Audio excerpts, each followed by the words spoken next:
Hi, we're Sister Sledge, and you're watching Mariners TV. So you know the really late show there, scoring the last kick of the game to win the game. Can you sum up your emotions at the end of that one? That was, I think that's just about the most exciting game we've had here at Mariners Park since myself and Graham have been in charge. It's got to be up there anyway. I think every one of the 2,000 and odd fans that came today can certainly say that they got their value for money. It was, you know, a seesaw game of football, one that, in my opinion, should have been done and dusted. You know, way earlier in the game we've missed some big chances, but then again we've shown, you know, look, fair credit to Scarborough. I thought their gaffer was, you know, really quite proactive in trying to find a way of them getting back into the game, and they obviously threw a lot of bodies forward. And if you're not putting the chances away that you create at the other end, then it just kind of builds the pressure on you at your end, and we've obviously, you know, found ourselves in a position which we should never have been in based on the first, you know, 50-55 minutes of the game. But we've got there by hook or by crook. You know, Luke Daly's off the mark now, and you know, hopefully that's first of many for him here at the football club. And yeah, it means that there's something for us to play for, you know, in this last game of the season, 100%. And if things like that can happen today, then anything can happen next week. You know, there's much stranger things happening in football than for there be a 3-point swing on the last day of the season. So we've just got to focus on our game. There's lots of positives to take. There's obviously some things that we need to improve on. But I thought, as a first half performance, it was really good from us, really strong from us, and we've got to use that as the basis, you know, for our, you know, a template for how we approach the game next week. Two real quality goals in the first half from Lee Mason as well. You must be delighted with those. Yeah, absolutely. You know, we kind of laid a bit of a gauntlet down to the lads who we give the nod to today at the top end of the pitch, and said, you know, give us performances that mean that we can't leave you out next week. And I think it's fair to say, you know, the lads at the top end did really well in that first half. So it was great to see Carl Finnegan back on the pitch. Absolutely fantastic for us. So however the result goes next week, it's fantastic. A real massive boost for us as a club to have Carl, you know, fit and back playing again. How proud are you of the character this team continues to show every week? We've said that. Sportsman elite goals. We've said that, you know, and we've talked a lot about personality and character.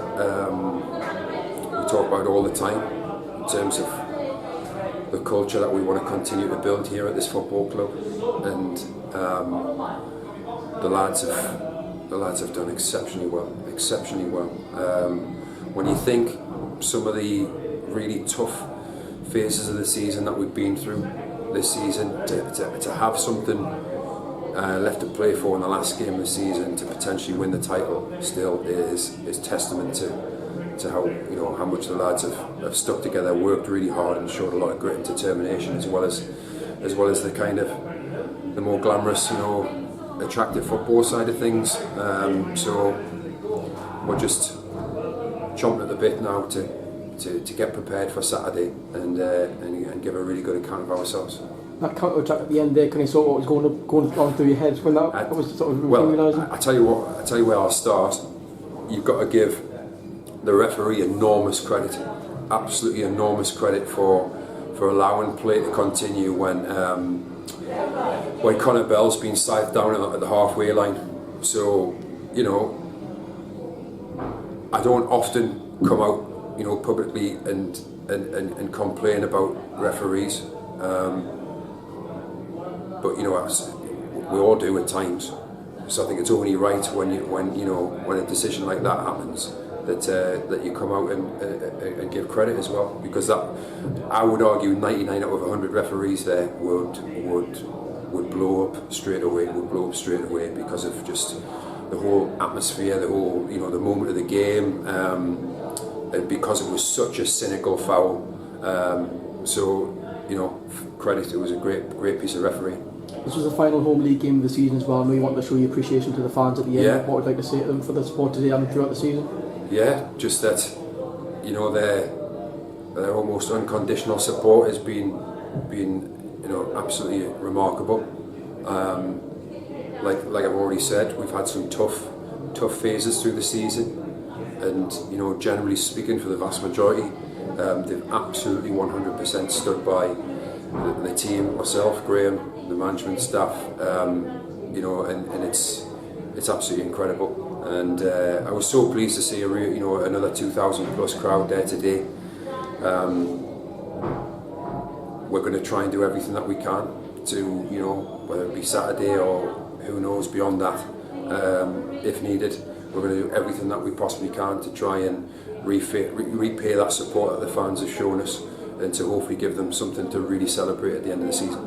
Just finally, it's Gainsborough away next Saturday. What sort of challenge are you expecting against our A team? massive one, because they're still obviously fighting and scrapping with Buxton for that last playoff spot. So, you know, there'll be absolutely no danger of flip-flops on, you know, from them next week. They'll come out, you know, at home and be on the front foot, I would expect, and be given everything that they possibly can to win that game of football.